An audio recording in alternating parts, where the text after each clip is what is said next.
Apologize. However, how are you this Sunday evening? I hope you are fine. I hope you are doing okay. I hope that despite what is going on in the country, you're holding firm. You're believing in whatever deity it is that you trust in, and then you're basically just, surviving, just like I am surviving here every day in this country. We're all surviving. Well, interestingly, there's this particular information that has actually caught the eye of us right here in the studio. As you do know, the president's security should be a top priority, and apparently the Director General of the DSS, Tosin Ajayi, has removed Adegboyega Fasasi from his position as Chief Security Officer to President Bola Ahmed Tinubu. Now, multiple reliable security sources confirmed the development to Daily Nigerian over the weekend, stating that Fasasi had been replaced by Rashid Atondalawal, a deputy director currently participating in a fellowship at the National Institute for Security Studies.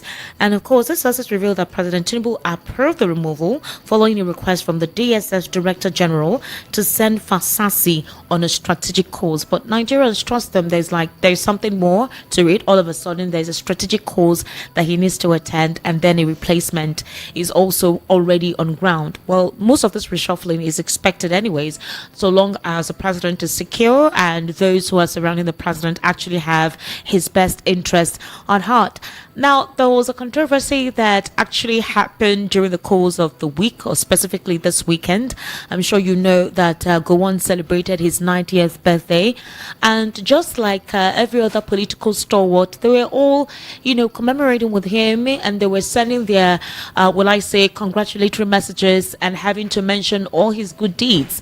And one of such persons was Peter Obi, who was the former governor of Anambra State and the 2023 presidential candidate with the Labour Party. So he celebrated Goan on his 90th birthday, and it was quite a deep thought. I mean, it was quite, it wasn't expected anyways, coming from Peter Obi, but I think when he wrote that particular episode, it generated quite a lot of backlash online, and I must tell you that a lot of people had to react to it, and that backlash online was the fact that Goan, given his leadership during the Nigerian Civil War, which had a devastating impact on the Igbo people, a couple of Nigerians questioned Peter Obi's decision as an Igbo man to celebrate Goan, citing the harm inflicted on people of the southeast region during his rule. Now, Peter Obi had to respond to that statement because a lot of people said, we will not vote for you anymore. Oh, it's all about selfish interest. How could you have forgotten so soon what Goan did to the Igbos, the genocide, and how a lot of, narratives were out there.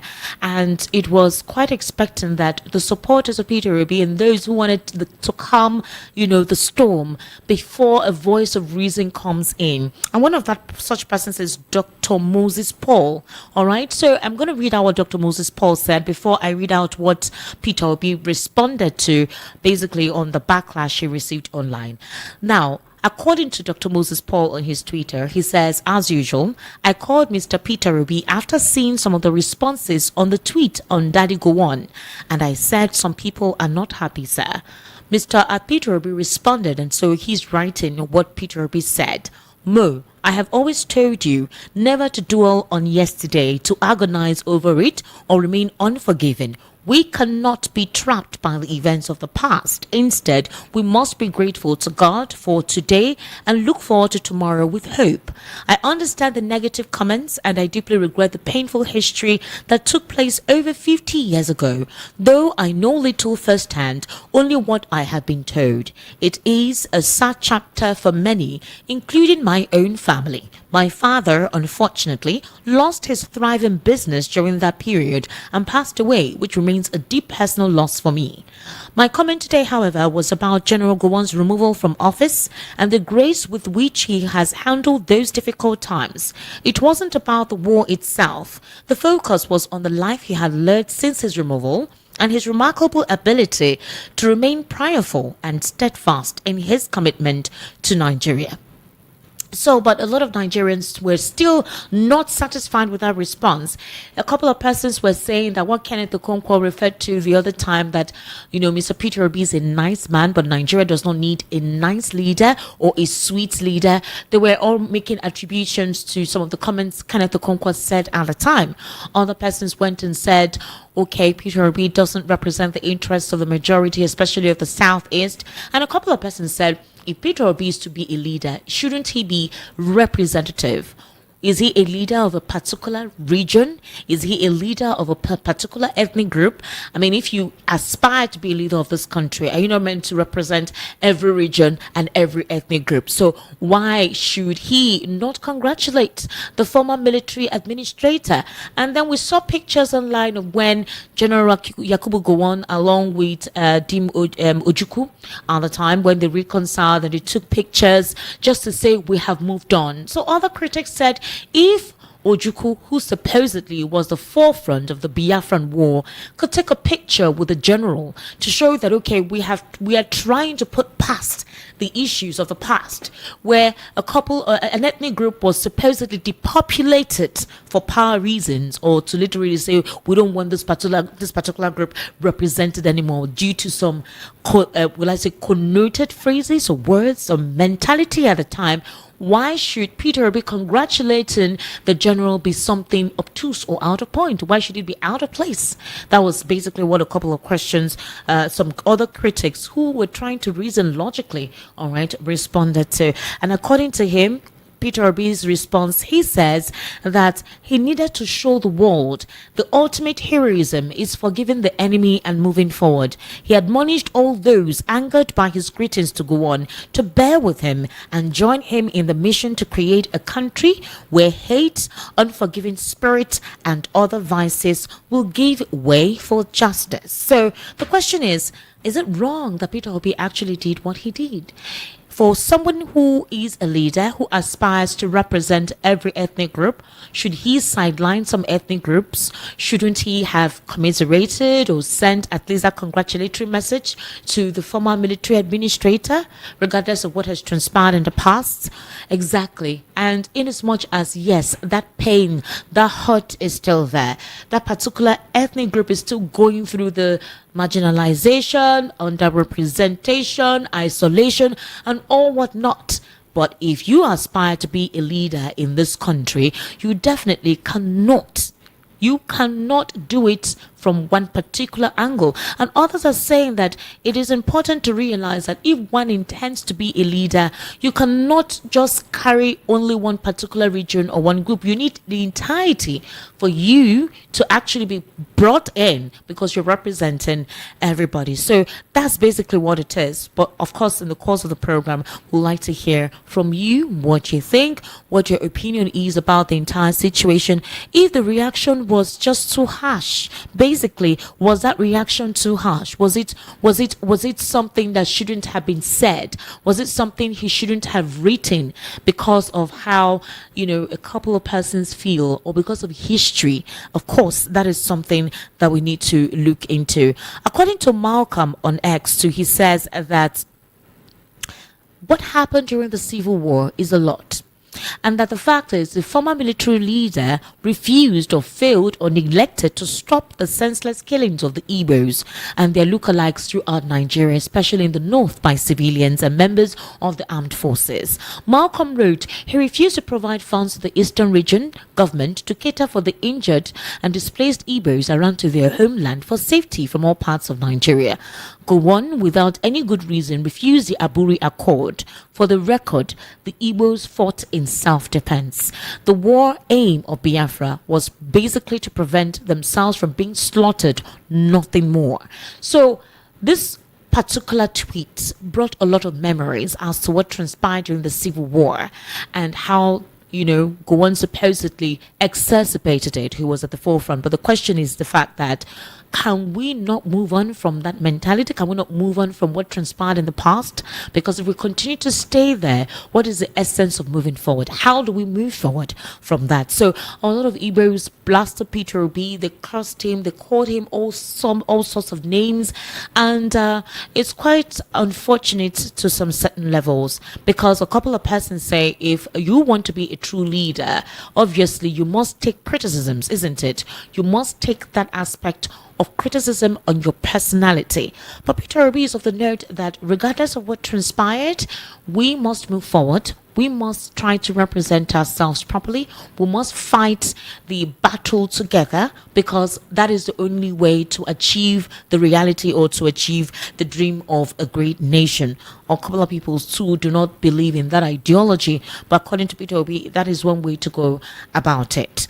Now, let's move on to the situation in Rivers, because that's another angle of the political hemisphere that we need to talk about. And obviously, it is one thing to listen to what Nyesom Wike said. It is also another thing to consider quite a lot when it comes to a certain reality within our polity. And I must tell you, all right, that it feels like this particular man, this FCT minister, I really don't know the phrase to use. I don't know the word to say, but let's take a brief listen to Nyesom Wike during a particular luncheon that was organized on behalf of the 27 defected lawmaker. In that particular instance, he reviewed quite a lot, and one of them was the fact that during the 2023 elections, he said Peter Obi came to lobby, that is the Labour Party came to lobby him, that it needed his support, all right, for them to win. But he told them that they were not going to win, that there was no possibility of that happening. He was very certain. He said, this is not going to go anywhere. We're not going to go anywhere with this. So there's no point, in that particular regard for us to consider you in that platform. He also abused the governor of Rivers State. He called him an illiterate. He called him all sorts of names, and it's quite surprising why Wike continues. In fact, throughout that particular speech, all he kept doing was to denigrate, was to hurl insults. He said quite a lot of things about his political opponents, and it was quite the reaction, honestly speaking. So let's take a brief listen to him, and obviously the conversation will continue from there.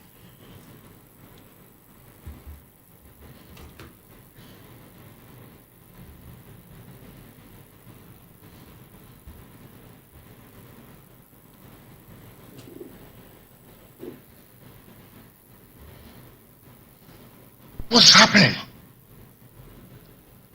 It's unfortunate in our country. Every time you don't do what you're supposed to do, you shift blame to other people. That is not acceptable. That is not acceptable. You have seen APC, you have seen PDP. Which is the Rainbow Coalition. What will happen in this state in 20, I don't know whether they will say or they will not say, but what will happen in this state? Local government election is not general election. See, monkey. You think he will allow you to carry resources to go to government house and then announce without scores? Shame. Shame. He should ask you to gather them. What happened? Who will allow you in general election? It's not going to be possible. So don't make that kind of mistake. We never contested local government election. Did we contest? No. Did we pick from? No. I hear Atiku Abubakar said, that they have rejected me in Rivers State. Okay. Assuming don't not conceding, he has lost so many times. Nigerians have also rejected him.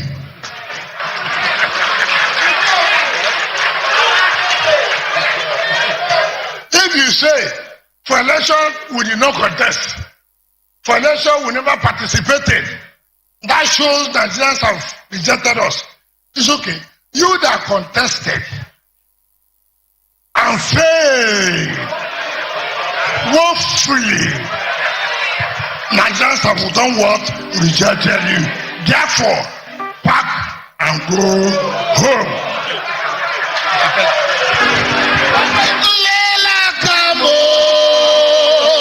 And I have no regret at all. And we have no regret at all for supporting President Aswaji Bola Tinubu. I have no regret. I have no regret about it. All these things you are seeing, there's Atiku group, there's P2B group, and there's some few governors of PDP who believe I'm a problem to them, and I will continue to be a problem to them. The Atiku group believe that I and my team stop them from becoming president. We stopped injustice. What we stopped was what? Injustice. All we wanted was equity, fairness, and what? And we told PDP, if you don't allow this, you will pay. Am I hiding it? Do you not tell them they will pay for it? So what you are saying, I think you group believe that we stop them from being a president. Obi's group, they lobbied me so much, yet they cannot deny it. And I said, look,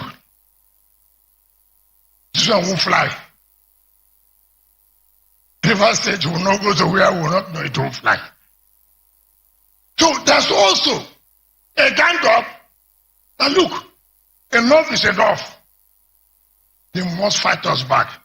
They are fighting themselves. Did you understand me? There's another group within the PDP who wants to be president.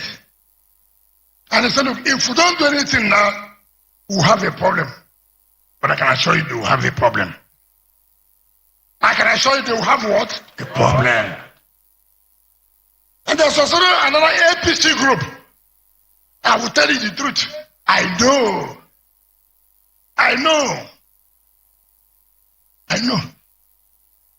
Very prominent. Let me tell all of you, all these people combined, they will lose. All these people combined, they will do what? They will. All right, you just listened to Nyesom Wike right there at that launch. And I must tell you, it was even an opportunity to publicly denigrate, insults, say all forms of things. He shaded Atiku. If I want to shade, he was... As in, he did not spare anybody. He didn't spare anybody. And because of that, anyway, former Deputy National Chairman of the People's Democratic Party, Bode George, has cried out on the need to restore the integrity of the judiciary in Nigeria. According to George, some politicians have compromised the integrity of the judicial system. There are allegations that some judges are even on the payroll of influential politicians. He therefore called on the new Chief Justice of Nigeria, Justice Kudirat Kekereekun, to ensure integrity and esteemed status of the judiciary is restored. George made the call in a statement today where he termed the time to end judicial rascality is now. The former military governor of Ondo State added that it is worrisome and embarrassing that courts in the country have frequently been given conflicting rulings on the same matter, with the situation now becoming an embarrassment to Nigerians. So, obviously, it's a reaction to the recent statement made by Nyesom Wike right there at the luncheon. And a lot of Nigerians are of the note that at some point, when they become a situation where we have persons brazenly tell us what they do in the polity, how they have been able to infiltrate the system and take advantage of it, and nothing is going to happen.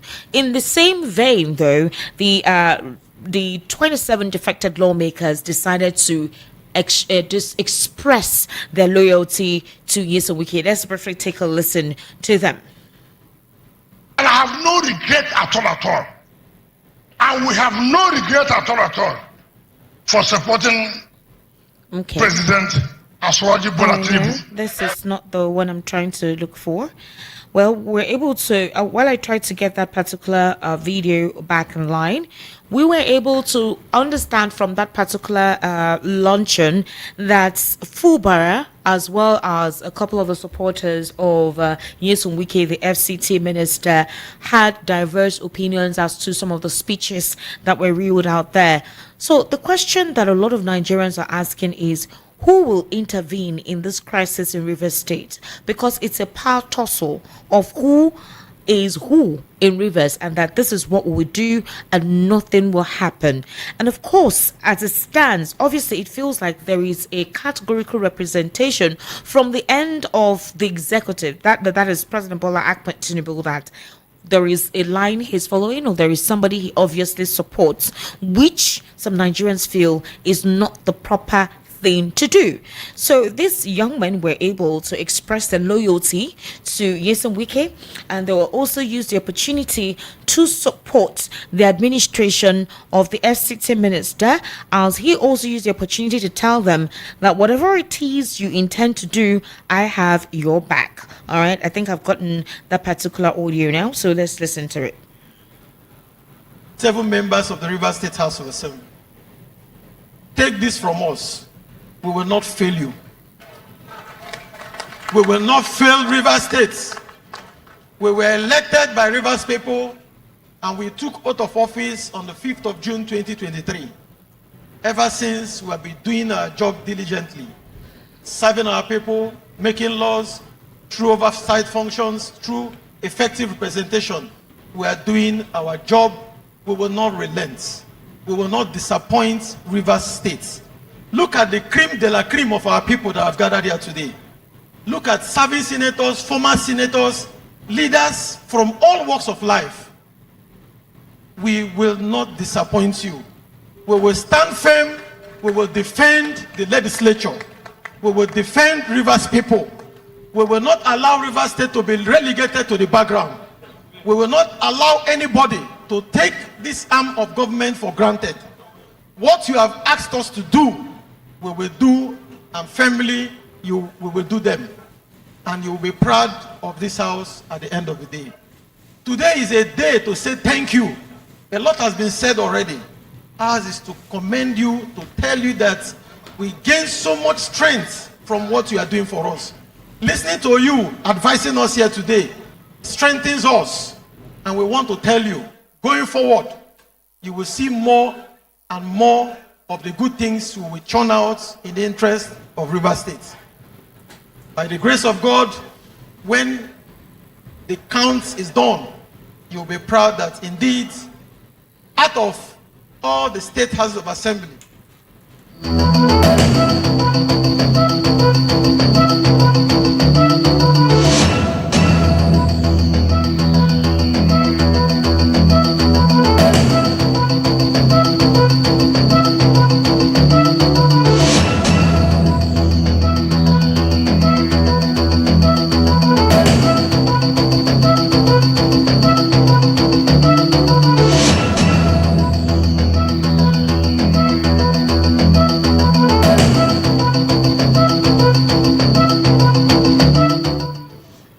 Well, an interesting development. As you do know, today was a memorial of the 2020 End Bad Governance protest, and the police arrested and fired tear gas at the NSARS protesters. Sorry, not End Bad Governance protest, the NSARS protesters of 2020 at the Lekki Tollgate today. The operatives of the Nigerian police force today reported they fired shots and deployed tear gas to forcibly disperse the protesters that gathered at the Lekki Tollgate in Lagos State. They also said that the demonstrators had assembled to commemorate those who lost their lives during during the particular NSARS protest in 2020. And of course, while they were there, obviously, at an end to police brutality, which seems to have resurfaced again because we're hearing stories of a lot of police brutality, extortion. They become quite prominent now. And that was one of the reasons that led to the NSARS protest in 2020. Well, some individuals were arrested today, and based on what Sahara reporters, that is a source through Sahara reporters, confirmed the arrest, that those who were arrested, some journalists who were part of those who were actually detained today because they went to the Lekki toll gate to commemorate the NSARS protest of 2020. And there was a tragic shooting there on October 2020 when security forces opened fire on unarmed protesters. So for those who lost their lives on that particular day, we do hope that their souls and their families have been able to find some semblance of peace, and that God has been able to give them the fortitude to bear their loss. That was basically why the commemoration happened today. For Omoyele Sowore, he says the Nigerian police, when will they get themselves properly educated? When will they stop this attitude of having to harass, detain, stifle persons from having to demonstrate something that is a fundamental right? He actually condemned the action of the Nigerian police right there today. So it was important for us to actually disclose that. My guest today, who will be joining us virtually, is Mr. Elvis Elimehele, a political, national and social affairs commentator. And I also have Opeyemi Damilare right here as well in the studio. He is a legal practitioner and also a political commentator. Opeyemi Damilare, good evening and welcome to the Political Spotlight. Good evening. How are you? Yeah, I'm fine. Let's start off with what Peter Obi wrote, as to Goan's birthday, General Goan's birthday. Is there anything wrong in what he wrote? I saw all the condescending statements or reaction to that. In fact, a couple of persons who were initially supporting him, specifically from the Igbo extraction, said they will not support him again. In fact, they vowed that he will never represent them again. So I really need your objective opinion to that. Well, I'm disappointed at the whole backlash for me, Okay. because I'm doing the elections. I was actually rooting for Okay. him back then. You know? And I think in life generally, you must learn to move forward. You must learn to move forward. Peter Obi is vying to become the president of Nigeria, not the president of a political or geopolitical zone in Nigeria. In Nigeria, we have Hausa, Fulani, Igbos, Edos. You get what I'm trying to say? And these had happened years back. And it's time for us to move on and stop holding on to the shadow of the past. Because if we decide to dwell on what had happened in the past, the country will not. Even the players, the principal players back then, they've all reconciled and moved on. I understand the civil war left a lot of scars. Yes. In the hearts of Nigerians. However, we have to let those scars heal. We have to move on. Peter Obi have done no wrong. He had done the right thing. That's the right thing to do. He is trying to become the president of the country, not a part of the country. And for you to be a leader, you must be able to lead the white sheep, the black sheep. It's the whole of the flock you are trying to lead, not 1 to 3 sheep. So I think we need to get our priorities straight. We need to get our, during the election, some people were accusing Peter Obi of being, of his political move being kind of tribalistic. And this now signals, this is like a bad signal. Yeah, it's a bad signal. Because we need to understand that this man is trying to make the country better for everybody. That is his own goal, his own political goal, not for a sect of people. So when we are talking about the struggle to make Nigeria better, it's not the struggle of an ethnic group. It is struggle of everybody. It's for everybody. So it's time we begin to look at the big picture. Okay. At the big picture, we have to let things go. Yep. All right, an interesting one. Thank you so much for that. It's actually imperative that we talk about that because he really got a lot of backlash in that regard. And you heard what Moses Paul said, that why did you have to write this? You're losing your supporters.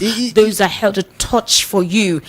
Have you forgotten what happened to the Igbos? Have you forgotten the marginal effect it caused economically in terms of population, even in terms of landmass, in terms of representation?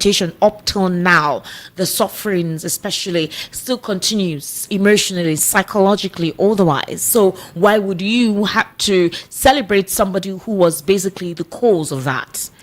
You know, first off, that's basically what the critics are saying. Yeah, I'm disappointed at everyone. I'm disappointed at everyone. Who are the everyone? The critics. I'm so disappointed. Have you forgotten their pains? You don't want to understand the angle they're coming from. I get the pain. Okay. I get the pain. It's not something we should be proud of as a nation. Okay. That we went through a period of internal warring. It is it's the dark side of our history. And it's not something I'm proud of as a Nigerian. All right. That's been said. But now, in the current political turmoil the country is in, we have someone who seems to be the light in the midst of thick darkness. Okay. And he's saying, I might come from the part of the country that has been scarred by segregation, Okay. by warring, by denial of what is ours, but I'm willing to bear the burden for everybody in this country to make the country better. And you are now saying no, the focus should be us. See, that is selfishness. One of the problems I have with Nigerians is deep down, most of us are selfish. Really? Deep down, most of us are selfish. Okay. This is a reflection of selfishness. I understand what had happened, but if it continues like this will market be political ambitions. We have to let go of what had happened, and we have to embrace our current reality. Okay. We have to be futuristic in our thinking, futuristic in our plans. If we all keep talking about the Biafra or the civil war, what about what is happening now? Look at the cost of war. Okay. Look at the cost of food. How do we make those things better? Why don't we just focus on the problems we have now? You think that Goan should actually apologize? Because according to General Yakubu Goan, he said during an interview with the Daily Trust, he spoke on some of his experiences while he was in office and what transpired before and after the civil war. And he restated his belief in a united Nigeria. When he was talking about the civil war Nigeria fought with his military administration, Yakubu Goan claimed after the war ended, right, an English journalist asked him why he thought the war was over and that the people might continue with the guerrilla warfare. Goan said he thanked God there was no guerrilla after the war. He said, let me quote what he said, let me deviate a little bit. I thank God that when the war ended, I did not capture Chief Chukwuemeka Odumegu Ojukwu because I would have probably found it very difficult to handle with public opinion that would have encouraged me to deal with him. Further talking, he said, this is because I knew that I would have done everything to save his life. But would it be the same thing if it was the reverse? That's the question he asked. Well, for me... So he's telling... We don't know if what he's saying is the truth. We don't know if, basically, at that time, he was young. And obviously they all had the same thirst. I have a recording of an interview of the late Ojukwu when he was being questioned by a reverend journalist at the time as to what caused the civil war, because they termed it to be an Igbo coup, the coup where the supposed four Easterners, Southeasterners, and I think one of them was from the Southwest, the Southwest, and everyone was asking the same question. So he had to buttress and explain further what truly transpired. And one of the things he said in that particular interview, because the clarity was obviously needed to put a lot of things in proper perspective, because a lot of people did not understand what was happening, what was going on. You understand? And the pain is still there.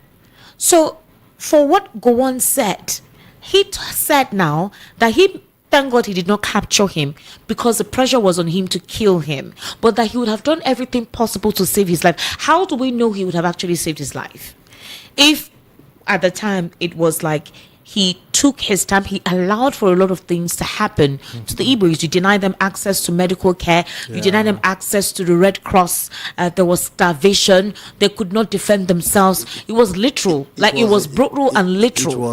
It was horrible. And that experience is still very fresh, whether we like it or not. Obviously, history has been passed down to generations and generations over time. So there is this in-depth hate already planted in the minds of persons from that region. So if that particular orientation needs to be cleared out, if there needs to be a reverse whereby everyone now needs to embrace each other, how will that take place if an apology has not been given? How will that take place if these individuals still feel like they're still way back in that period? Well, first of all, I'd like to say one of the cause of the Nigerian Civil War was the inexperience of the leaders. Okay. Which of the leaders? Goan. Goan. Is it just Goan? A couple of people will fall to Juku too. I know, for being exuberant. I know, but then Jibos were dying in their numbers. And he, as of that time, was the number one Igbo man in Nigeria. And I think the head of state as of then, Goan, was under immense pressure from certain individuals. Yeah. And I believe due to the age and inexperience, he could not handle it properly. Believe me, if the incident happened now, it would have been handled differently. Okay. It would have been handled. So the inexperience, it really played a major role. Okay. And yes, there has been no proper apology. Did I say proper? No apology to the victims of the Civil War. Okay. And every time General Goan speaks of the Civil War, he tries to be diplomatic about it. I don't know if you listen to any of his interviews. Okay. He tries much. He says sorry, but does not say sorry. It is not expressed impliedly. Yes. You could feel the remorse, but then these people are looking for closure. Okay. They don't need closure. What people need right now is just closure. You just say, I'm sorry for what had happened. But then I'm not sure if that is going to ever happen. Okay. But I think it would be best for everyone if they can just get the closure, get the apology, and we move on. That's basically what it's supposed to be. If that particular situation is addressed, let it not seem as if it's not important to be addressed. It should be. And I think the backlash Peter Obi is facing is not actually Peter Obi that is the target. Okay. It is just like a conduit. Okay. They are using Peter Obi to really attack Okay. The principal actors. Okay. As of that time, I don't know if you get what I'm trying to say. All right. It's like trying to talk to Mr. Hay, but you face Mr. B while addressing Mr. Hay. So I think everyone deserves closure. Okay. Everyone, because it should be noted that even everyone lost soldiers, lost people on both sides. Yeah. On both sides. But mostly from that particular region. Exactly. All right, let's quickly take a listen to late General Ojukwu explaining the atrocities and genocide that was meted out in the Igbos and how he was able to conceptualize a couple of things. The idea is not to create or upset anything, but like you said, is it possible for an apology to be had? Maybe that way some persons will move on. Exactly. All right, let's briefly listen to that. Okay.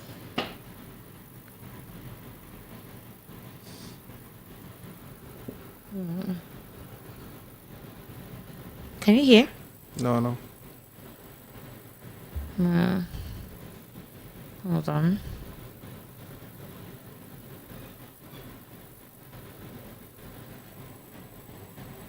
You still can't hear anything? Okay, turn it off. So maybe it's possible that we'll have that audio out there. Oh, I really wish this would play out. Put it on speaker.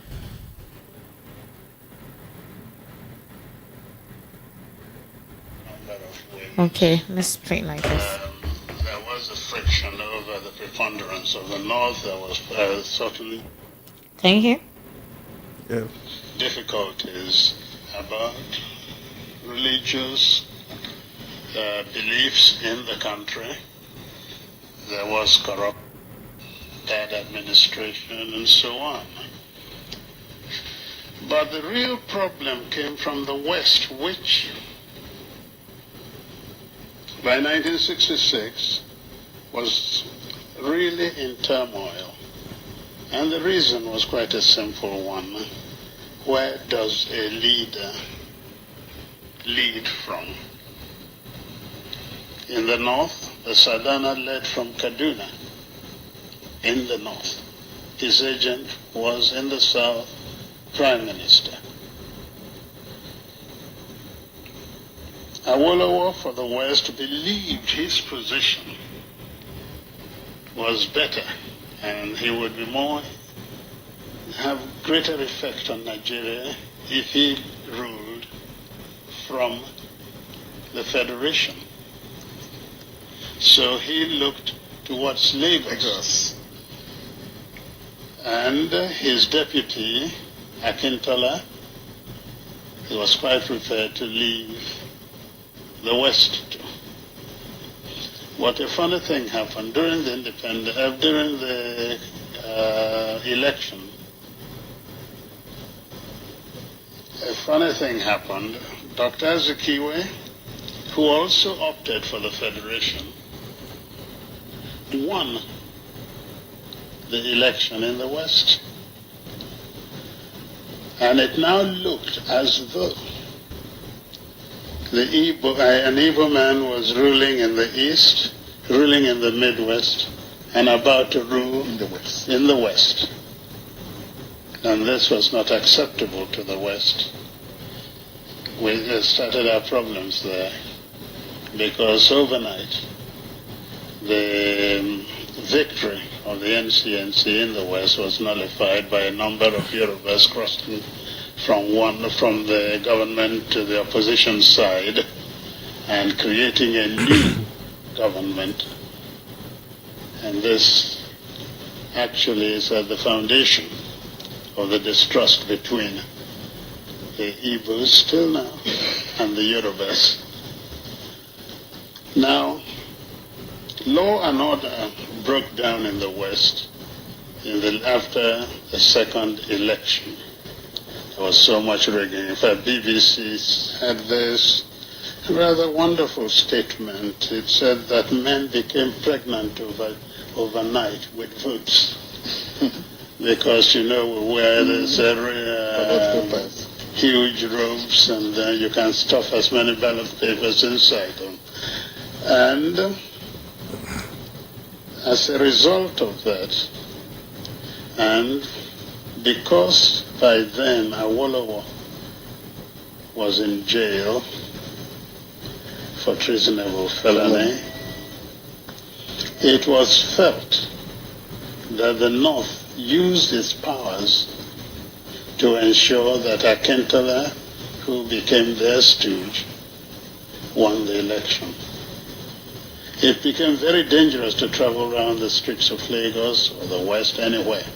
That's when they started throwing acid at people in the streets, in your car, the phenomenon known as wet year. That is wet in wet year. Throwing acid on people. And it was to halt this, actually, that the military was pulled out of barracks to help stabilize the situation. And this went on. We were not moving anywhere. The countries were becoming independent. We were seeing Julius Nyerere creating personality in Africa, Nkrumah there, and so on. Nigeria's big and with all the promise of independence was clearly doing nothing. It was then that a group of young officers, now let's get it straight. The young officers had within Igbos, Yorubas, and Hausas. The way the Nigerian army was structured, you could not escape a preponderance of Igbo officers. And these were at the middle level because they were essentially majors. By then I was a lieutenant colonel, so I wasn't part of it. I was then commanding a battalion in Kano. The coup ostensibly, because I later found out that the whole aim of the coup was to halt this apparent drift in Nigeria. But significantly, you know what they wanted to do? To create a presidential commission of army officers as a safeguard, the people who would guard the nation, and hand over government to Chief Obafemi Awolowo. The idea was to release him from prison, make him prime minister, and the hope that Nigeria would become a better place. That is actually how. So it was really the Yorubas and their leader that were going to benefit Absolutely. from the coup, not the insinuation that it was an evil coup. No, certainly not. Okay. Your Excellency, we are And not only that, and I think because a lot of things have been said about this. So, did you hear that? I guess everyone did. Come closer. Oh, So, again, the narrative, as it has affected quite a lot of things up till now. yeah.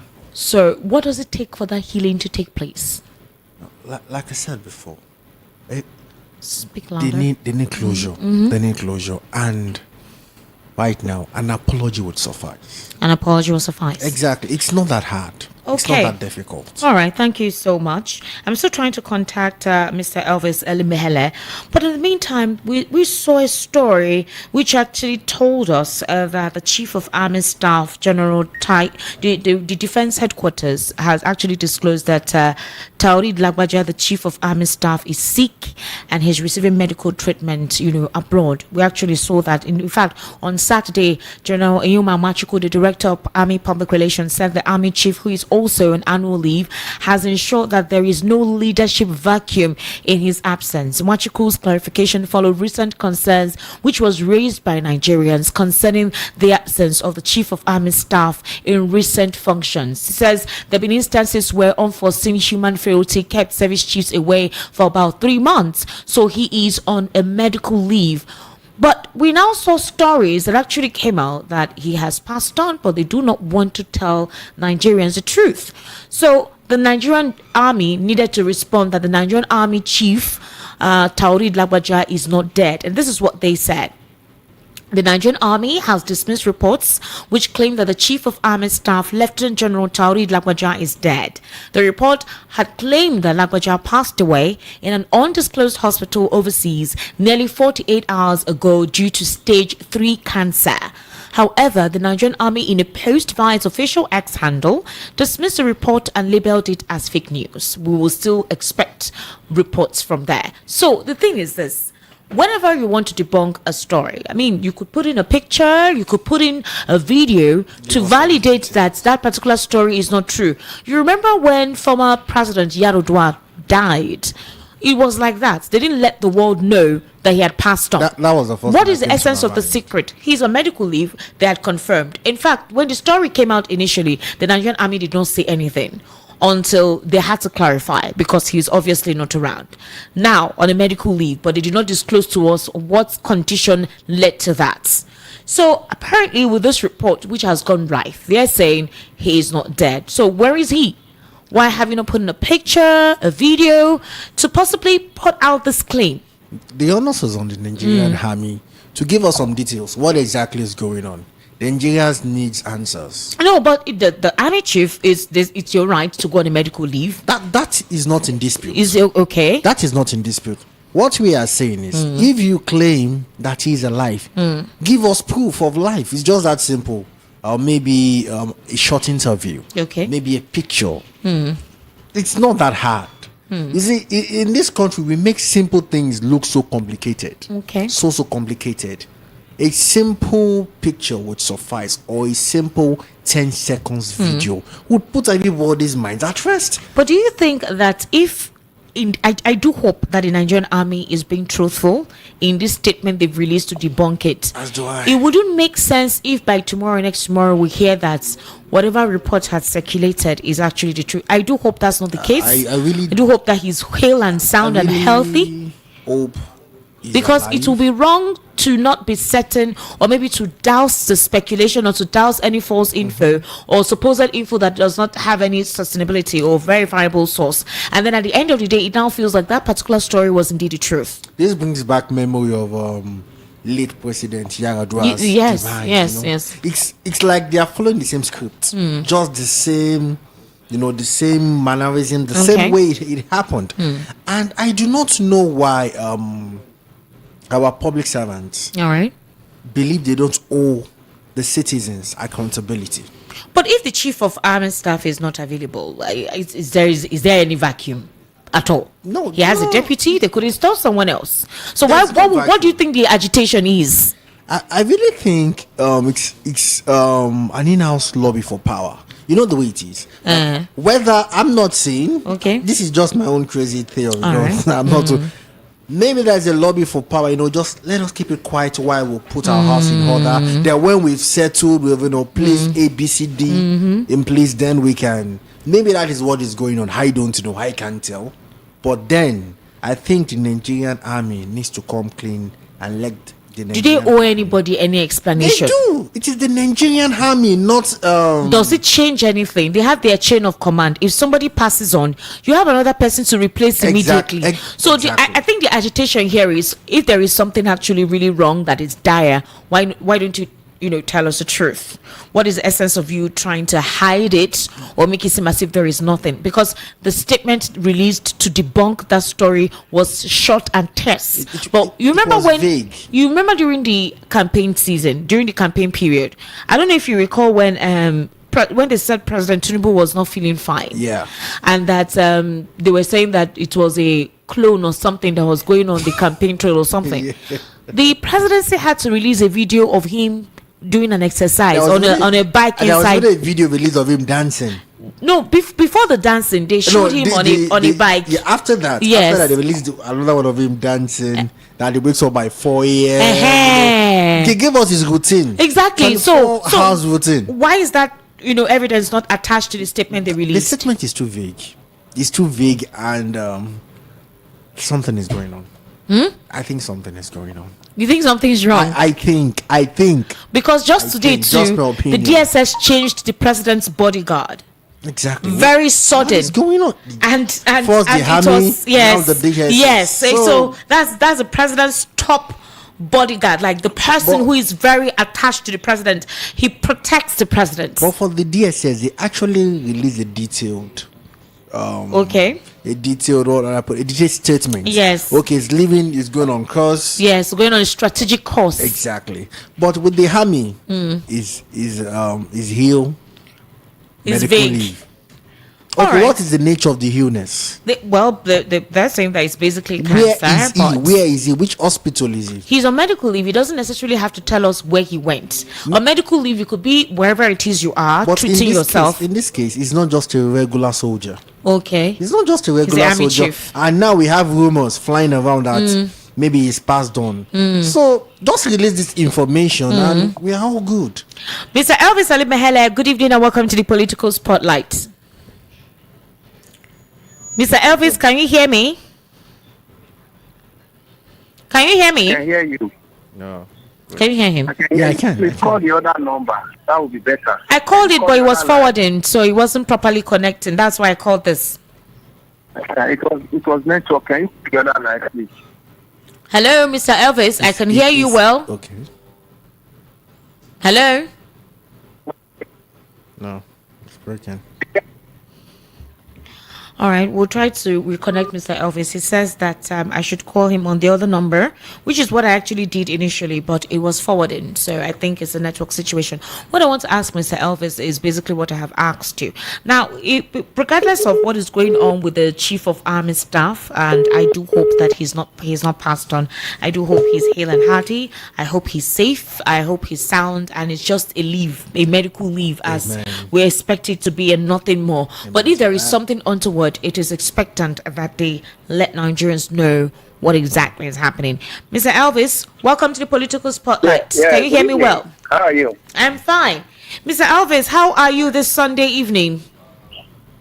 I'm good. Are you? I'm fine. We're trying to cope. You know, we have to cope regardless of what is going on. We have to manage ourselves. Mr. Elvis, there's quite a lot happening. The first one is the fact that a couple of supporters of Peter Obi are not happy with him having to celebrate General Goan for his birthday. They feel that he shouldn't have done so, considering what the role he played in the. Can you hear me? I can hear you. The line is noisy. Is it from your end? No, it's not from my end. There's so much noise.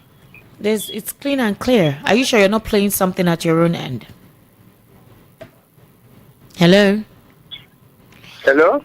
All right, Mr. Elvis obviously can't hear. And are you hearing any noise in this background? No. So maybe it's where he is. There's a noise. Okay, first of all, before we continue, because we need to pick up, we need to take some calls at this time. Let's look at the president's economic policies. And NLC has said that it is wicked for this administration to continue on this trajectory, and tell us that for the next 10 years they would continue on that because of what the World Bank is it World Bank or IMF vice president said, that the economic policies are vital and that we should continue on this stead. The NLC is not happy with that statement, and they said it is wicked for the president to continue in that stead. What's your take on that, so we can take the phone calls? Well, looking at the IMF and the World Bank, we can see African countries beginning to distance themselves from these two institutions. Okay. Why are we trying so much to establish a relationship that we have not profited from? Look at countries like Burkina Faso. Okay. Countries like Niger. These guys are trying to distance themselves from these institutions that have held them bound for decades. The whole world is shifting, but we have decided to hold on to a dying system. And it's very disheartening. The economy is dying every day. Every day it gets worse. But some people will say that this is the first time Nigeria is having a proper economic trajectory. And how is that fair? They will say we've not been operating an economy before, that this is a proper economic trajectory. I tell people, I say, for you to know whether what policy is working and what policy is not working, don't look at the books. Look at the reality. All right. I'm not a fan of the books. I'm a fan of the reality, the effects of the policy on the populace. How have the policies, how have they impacted the economy positively? The first one was the removal of subsidies. A lot of taxes have been, increased. And I sometimes I sit down and I try to ask myself why. Okay. Were these things really necessary? Because they really were not. They are not necessary. What the NLC is saying that they are urging the president to reject the advice of the World Bank on the ongoing economic reforms in the country, and they're saying that it is cruel for the World Bank to advise the president in that state. Exactly. That's basically what they said. The World Bank warned Tinubu that there could be negative implications if he relaxes the reforms, but the NLC has stated that advice is an invitation to chaos and an act of cruelty. And the Congress warned that blindly following the advice from the World Bank and the International Monetary Fund could spell disaster for Nigeria. The NLC is on point.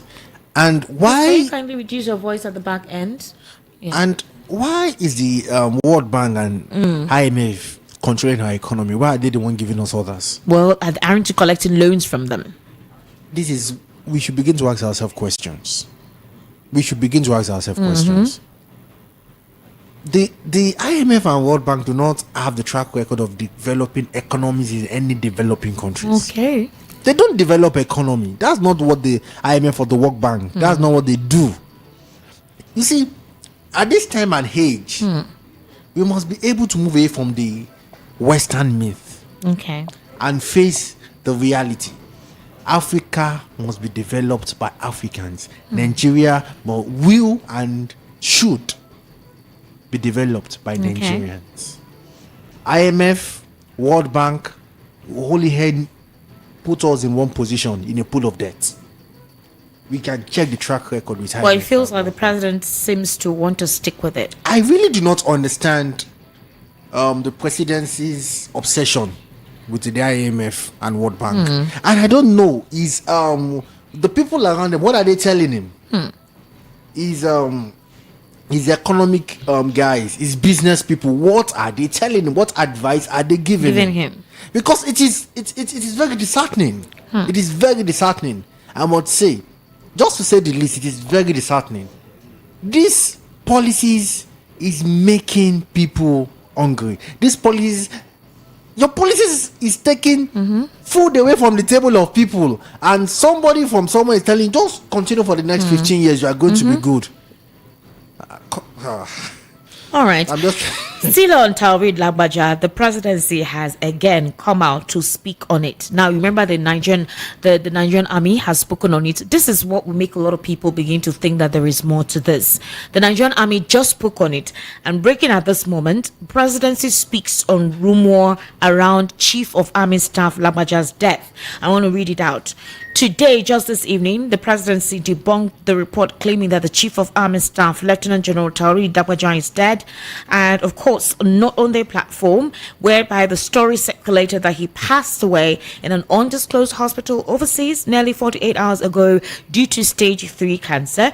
The Special Advisor on Information and Strategy, Bayo Nanuga, via his X platform, dismissed the alleged death of Lagbaja. He says Director of Army Public Relations Major General Onyema Nwachukwu has dismissed it and called it fake reports. To be very clear, the Nigerian Army is a highly structured establishment with well laid out procedures and processes for dealing with different circumstances. Before proceeding on leave, necessary protocols were put in place for the Chief of Policy and Plans, Major General Abdusalami Bagudu Ibrahim, to act on behalf of the Chief of Army Staff while he was away. Now, the Chief of Army Staff plays a crucial role within the Nigeria's military hierarchy, reporting to the Chief of Defense Staff, who in turn is accountable to the Defense Minister and the President of Nigeria.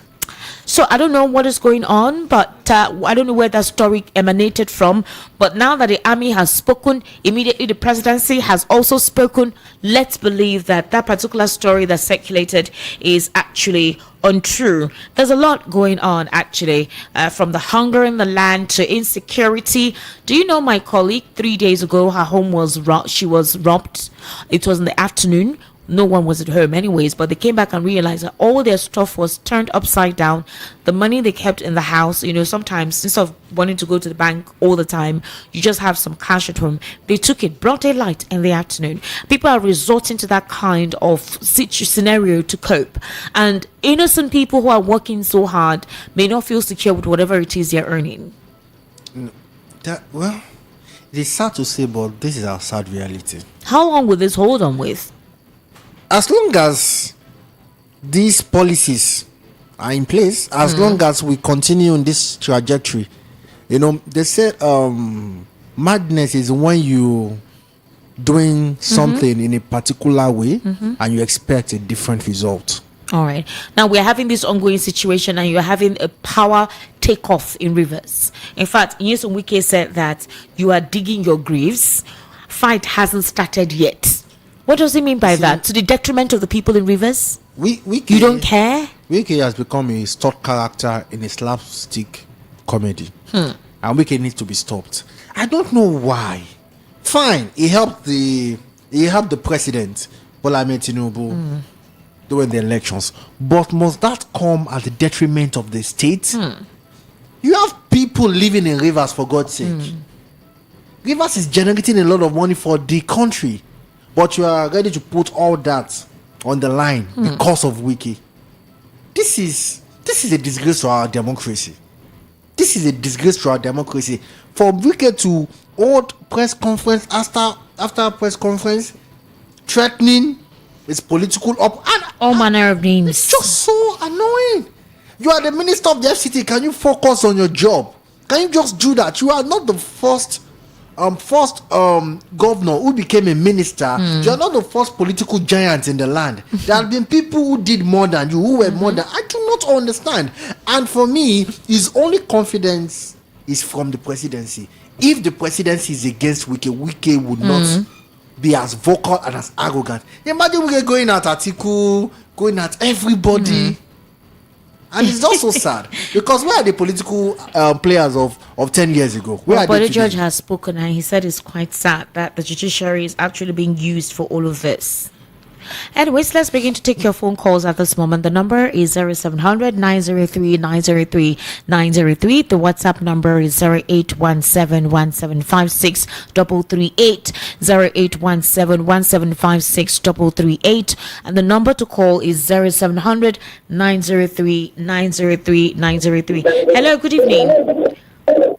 Hello. Hello. Good evening. How are you?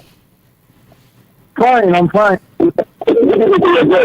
Okay, where are you? Are you on speaker? Please turn down the volume of your radio or your listening device. Very good. What's your name and location, please? Yes, I'm calling from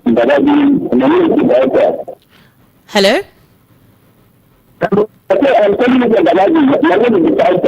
All right, go ahead, sir. The line is still very murky, though.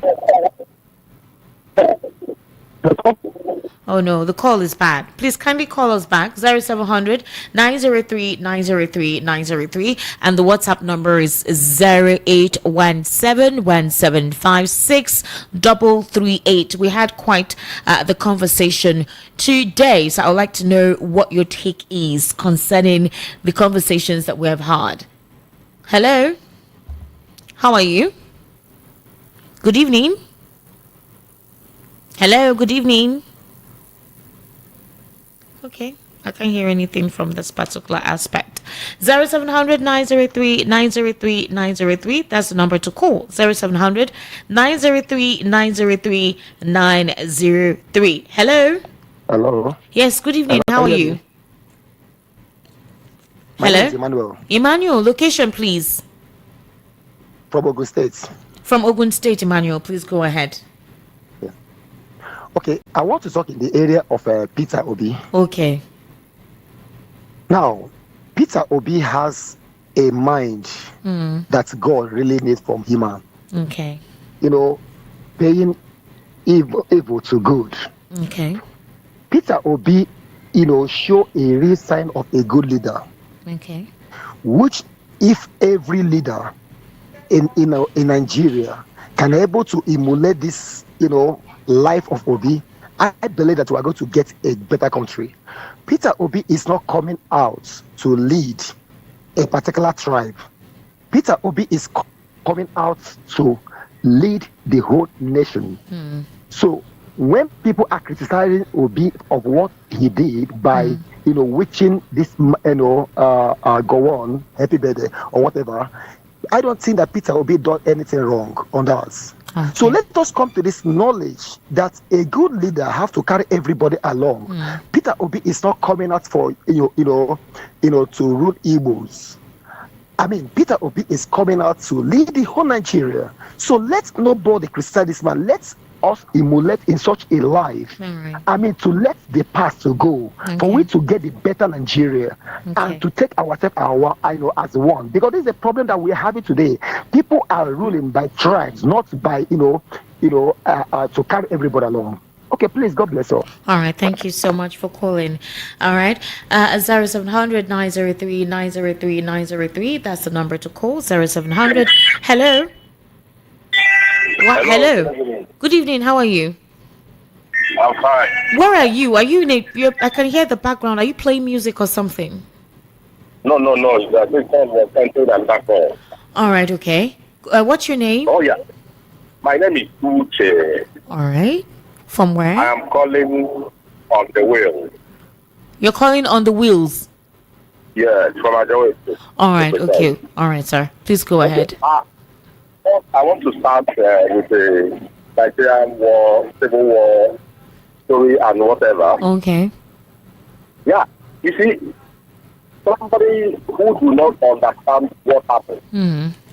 I am just 50 years old. Okay. I wasn't there when the fight happened, but the stories we heard, Yes. the pain we saw on ground. Mm. You know, it's easy for people who do not experience this thing to be talking.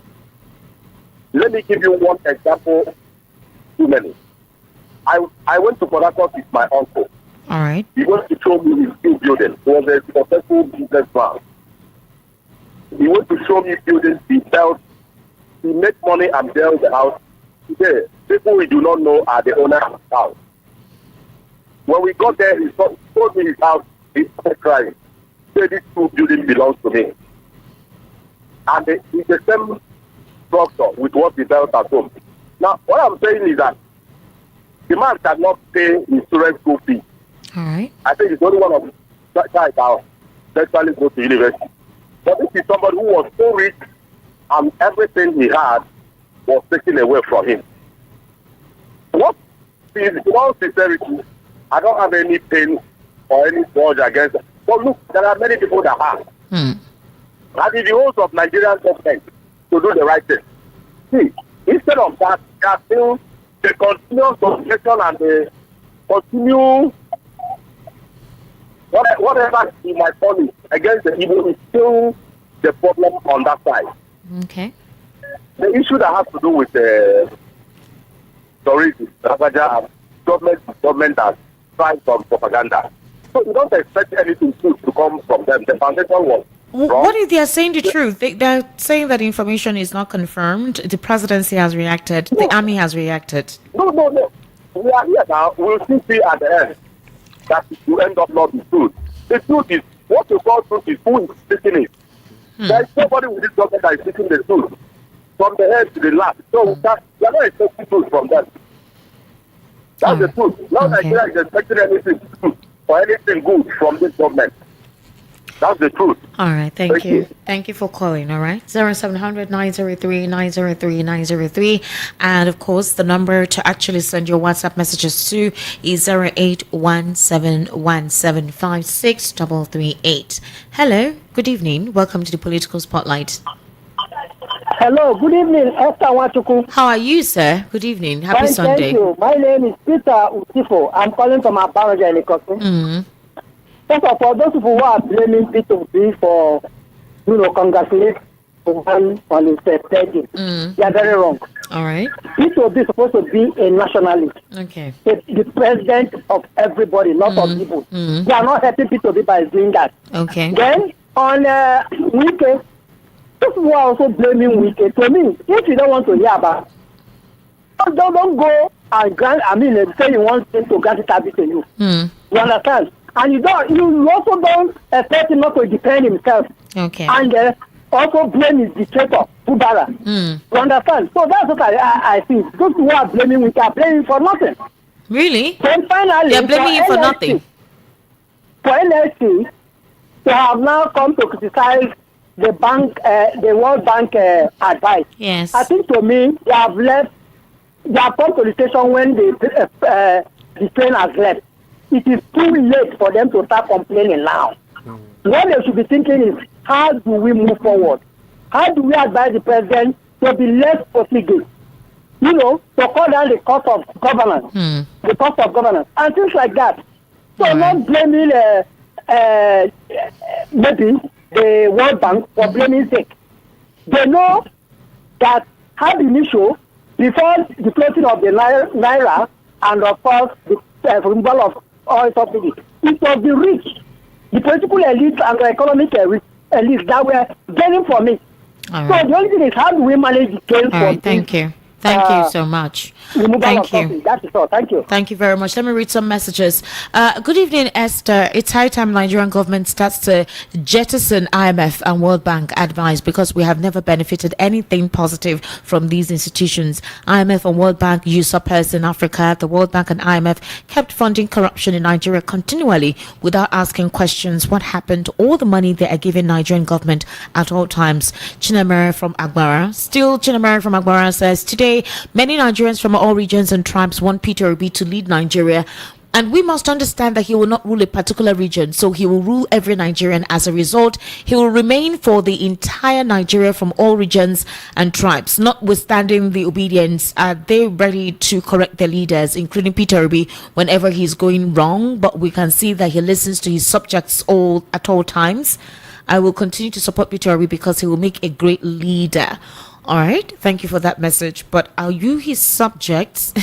Good evening. Your guest said we should let go. I am disappointed. If his brother or sister was killed at the Lekki toll gate, I'm sure his stand won't be the same when you are from mainland. Okay, good evening. It's Adeyemi Kamori from Satellite Town, Lagos. Peter Obi is a tribal leader who cannot afford to upset his sectional base, and that's why he had to release a lengthy statement explaining why he congratulated General Goan on his birthday. General Goan is not an enemy to be forgiven for, but a leader to be celebrated. Really, Adeyemi Kamuru, are you for real? So he shouldn't have explained. Did you hear where I wrote to you that Moses Paul actually called him, and that's basically where the explanation came from. Moses Paul called him to say you're getting backlashes, and he had to respond. Did you read his response? So I don't know. Okay. Good evening, Esther Machikwa, your guest in the studio. Peter Obi has no moral right to pay Goan a visit after the Igbo genocide he ordered. Even till date, he has not shown any remorse for his actions. All the promises made to the Igbos, till date, none has been fulfilled. How many times has Peter Obi spoken about Nnamdi Kanu that was unlawfully detained? I'm a huge fan of Peter Obi. Even in the next coming election, I would still vote for him. He should be careful so he doesn't send a wrong signal to his supporters. Jude from Ajawi State. All right, thank you, Jude. Mary from Akalfa, if Goan wants a closure for all that had happened during the civil war, he would have advised that Nnamdi Kanu should be released because his detention is affecting so many people negatively in the East. He should now stand as a mediator for peace so as to remain one Nigeria and to avoid all the past experiences of the civil war. Good evening, Esther. And also to your guest.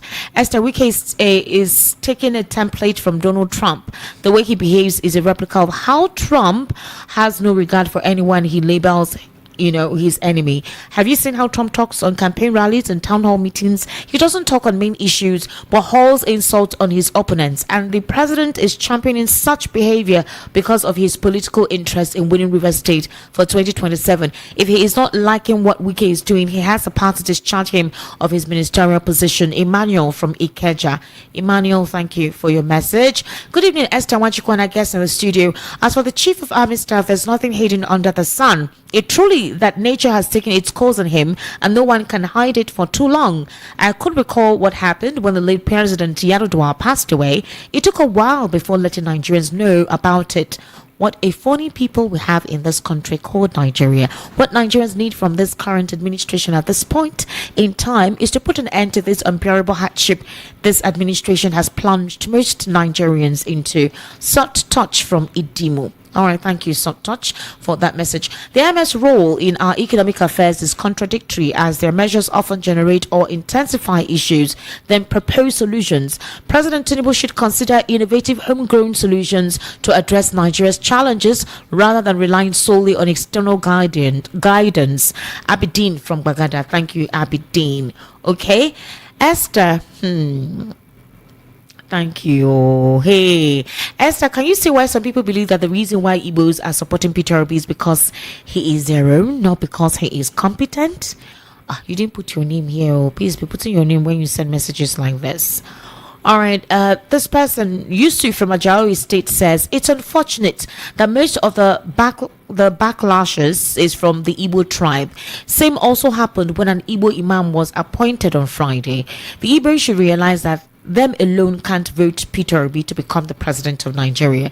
The Igbos should wake up their ideas. All right, Yusuf from Ajawi State, thank you for that. Good evening, VOP. There's no doubt that Wike was under the influence of alcohol in Rivers with the...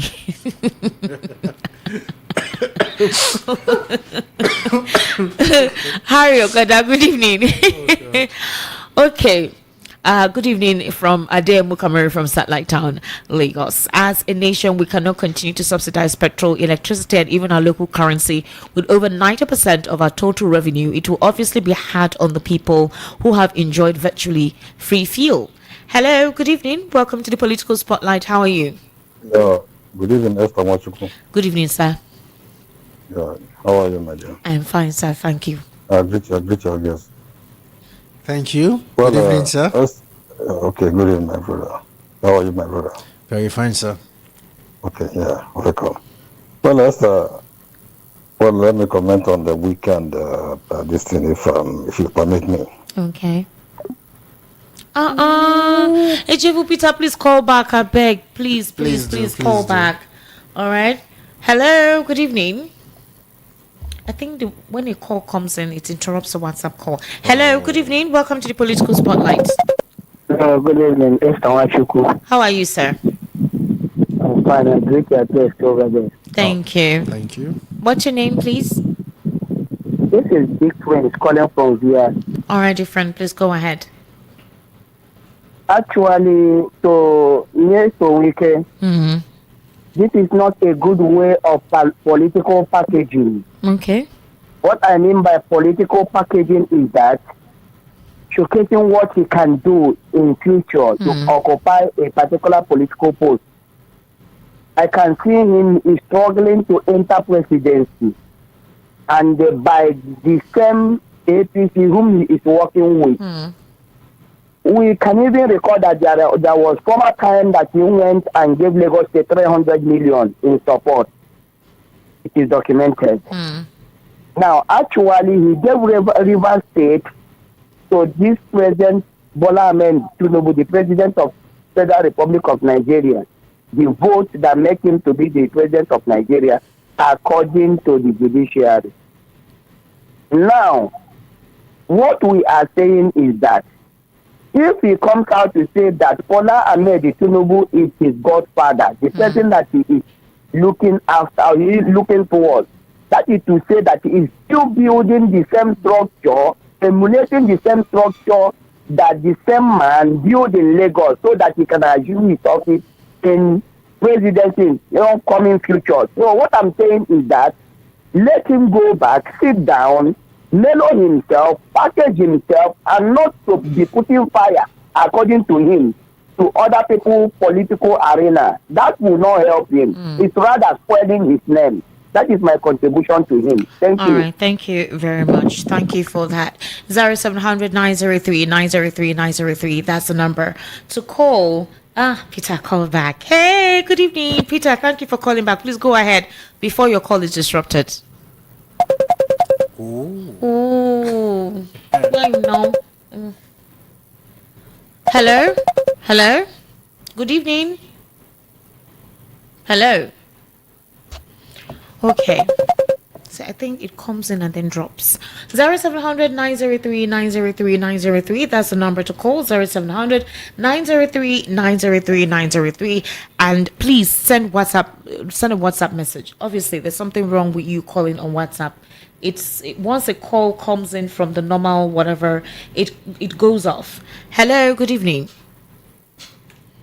Hello, good evening. How are you? How are you, sir? And I agree to get the house. I'm fine. What's your name? I'm calling from Ukoba. All right, sir. Please go ahead. I'm calling from Ukoba. Yes.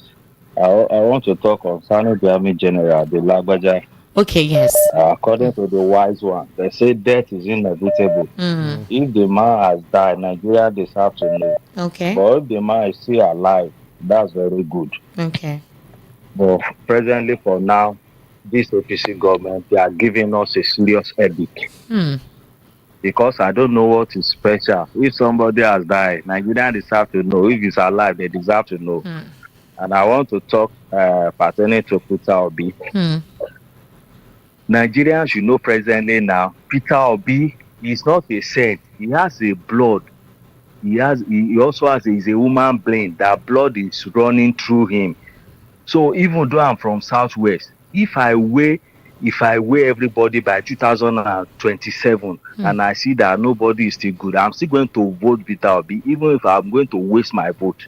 Wow. I'm still going to vote him. I just love him. Even I'm from Southwest, I just love the man. I'm still going to waste my vote on him. Okay.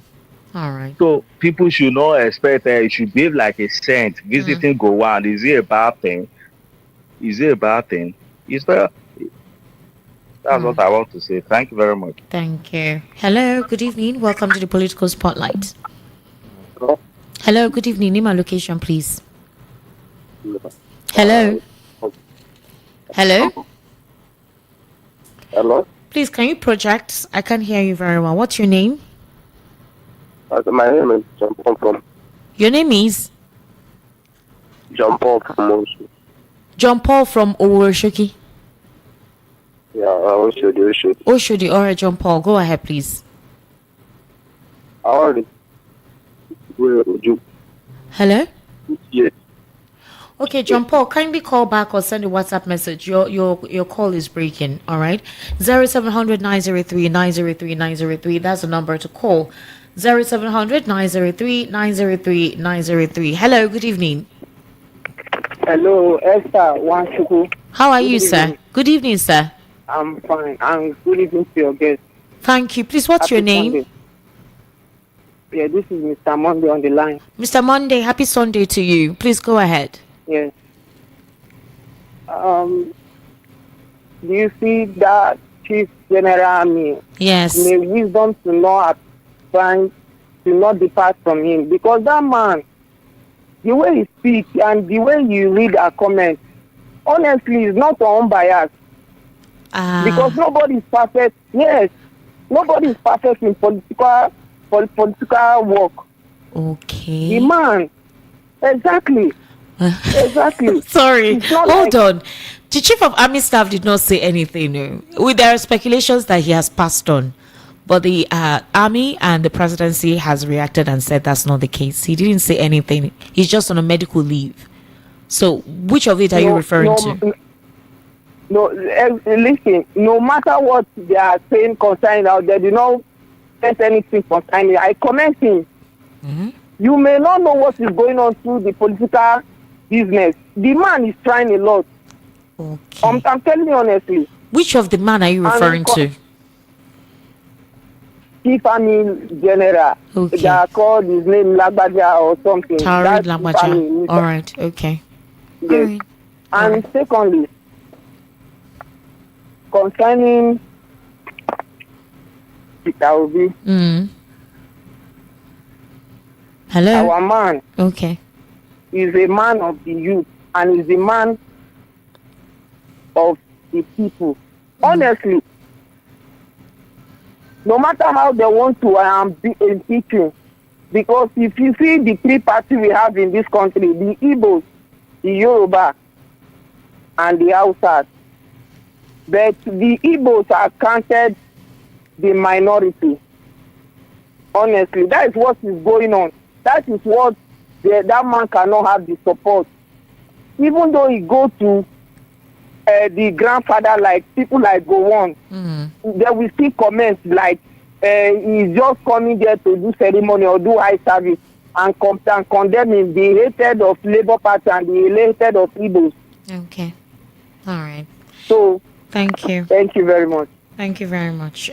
You understand where he's heading, right? I get. You're able to understand his. I get the scope angle. of yes. Yeah. I guess what he's just trying to say is that Peter will be being a Igbo man regarded as a minority. No matter what he does, there is this wave of criticism that will always follow because of where he comes from. Exactly. All right. 0700 903 903 903. Remy, good evening. Esther Uwantuku. How are you?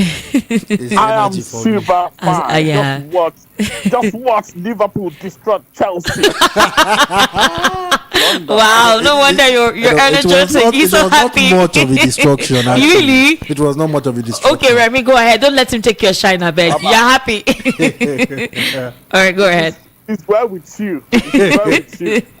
So, now, you see, the problem I have with our people, politicians think we are stupid. And oftentimes, many of us always prove them right. Lagbaja is a public property. Where is he? Where is he? I remember, is it Lloyd Austin, the U.S. Secretary of Defense? Towards the end of last year, he had health issues. Of course, he didn't take permission from President Biden before he left. And eventually, they talked him out. He was sick, and he went to look after himself. Sickness is part of human life. All of us have time that we have to be weak. Let us stop making this a big deal. Whoever is vulnerable, human beings have both energy, strength, and weaknesses. These things are normal. So if anybody is sick, be proud to say you are sick because you are a human being. So everybody deserves. You don't blame people who are speculating about his passing. Okay. Because when you don't give information, you give room for rumor. You give room for all sort of nonsense to happen. That's exactly what's going on. Nigeria must begin to demand accountability. If your president is sick, nothing is wrong in people being sick. But why would they disrespect and think all of us are fools? Even though some people are anyway, we can confirm that. And now say, oh, he's doing this. Come on, show us your vulnerability. All right. If you are a perfect human being, if you have a perfect mind, if you are on wheelchair, we will still support you because it's your mind that matters. All right. Thank you. Jared. Thank you. Liverpool. Oh, God. I'm going back to London with this trophy. Oh, God. Hello. Good evening. Good evening. Welcome to the Political Spotlight. Hello. You're live. I can hear you. Good evening. How are you? Okay, good evening. Hello. What's your name? I can hear you. What's your name? What's your name? Okay. Sunday. Sunday? Yes, sir. Yeah, from Ishak. I can't hear you well. Shasha, okay. Yeah, all right, yeah. Go ahead, please. Yeah, there's something I want to say about the former governor of the university. You know that you cannot remain especially for life. One day, he will come back home and then, and I don't know the kind of thing, how he's going to face it. That's one thing to think. Secondly, concerning our brother Peter, he is a very good example because a good leader carries. Hello? This line is very poor. Please kindly call us back, okay? I can barely make out what you're saying. Let me read out some messages. Esther, good evening. My regard to your analyst. Esther, those people who are criticizing Peter Obi for sending birthday congratulations to Goan is not helping him. He is not representing one tribe. I support his move. On Wike, people from Rivers State should start to ask Wike to present to them C of O in which he used to buy Rivers State. Daniel from Agege. All right. How can I get the full interview that you shared today on Ujuku? It's very informative. Thanks for airing it. Good job. All right. I will send it to you on this WhatsApp platform. So just when I'm done with the program, I will send it to you. All right. Thank you. Hello, everyone. I would like to ask the analyst to address a question. This is for you, Mr. Bamdele. If someone says that the Igbo people should move on from the civil war and forget about it, I would like to ask them, how many major roles do the Igbo people occupy in Nigeria today? The Igbo people are not asking for much, just a chance to live in peace, free from killing and kidnapping, and for their leader, Nnamdi Kanu, to be released. Furthermore, we request the opportunity to exercise our right to self-determination through a peaceful referendum, allowing us to decide our own future and choose whether to remain in Nigeria or pursue independence. We desire a chance to make our own choices and determine our path forward. ND from Kuwait City. What do you take briefly, just for a minute, please, so we take on the calls. All right, my take on this is quite simple. It's quite simple. When I said we should all move on, let the players of the past tender an apology. All right. Let us accept the reality of today and let us make amends. All right, thank you. Hello, Prof. Good evening. Good evening. This is Remy. Oh, Remy, how are you? Your name is showing as Prof here on this WhatsApp. All right. Yes. Professor Remy, go ahead. That's why. I'm not the prof. All right, go ahead. Good evening. Yeah, this is Remy from Makoka. All right, sir, go ahead. Nigerians need to know when they have to identify what bait is or what baits are. Okay. Presently, what's his name? Vic has dropped his kit for us to chew on for the next 1 week. Should that be what we should be discussing now when hunger and other stuff are bedeviling this country? 2, this anti-OB of a thing is another bait again, which they are pushing through the social media. So now we have 2 things to chew on. Anti-OB movement, then that of Wiki. A total distraction. People can't feed properly. I went to use the bank a few days ago. Area boys were at the entrance of the bank begging for money. God. So if they can't do that anymore, they will attack people during the day. So this, despite the millions of problems we are facing, Wike's kit and Obi and what they are pushing through the media just to distract us. They just need to understand what bait are. That is, this is not pure bait. We have a lot of things to be talking about. People can't feed. In Obi's case, he just congratulated the former army general. And that's where we all know now. We all know Obi isn't the regional person. They try to make him that. We know where that thing is coming from. Go and check those who are pushing that narrative. They are not the Obi supporters. Go and check. It is what is it called? It's on purpose. They are doing it on purpose to distract Nigerians, and we are falling for it.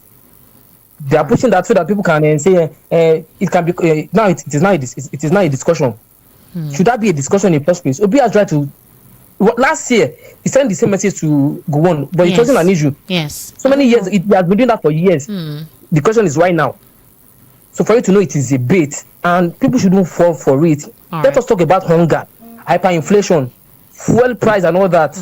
Good evening. All right, thank you so much. All right, that's quite an interesting angle to look at it, and very, very astute. Good evening, Esther and the guest, Baruwa Sahid. As for Indigo getting angry over Peter Obi's congratulating Goan on his birthday, I think they should try as much as possible to have closure.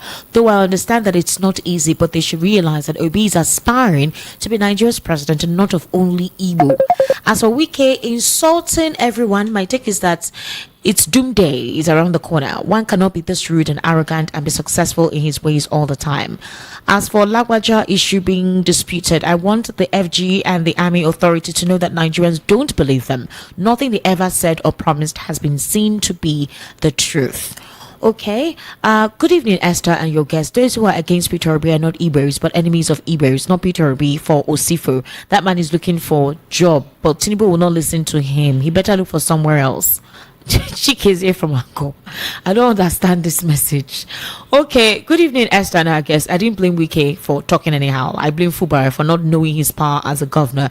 That's why Wike is still making noise all over the place. So unfortunate when the purpose of a thing is not known, abuse is inevitable. Fubara didn't know his power as a governor yet. Same thing happened to Goodluck Jonathan as a deputy governor in Bayelsa State. Even as a president, APC used him to play as they want. Fubara needs wisdom from Mr. Peter Obi on how to silence Wike forever. Kingsley from Egbeda.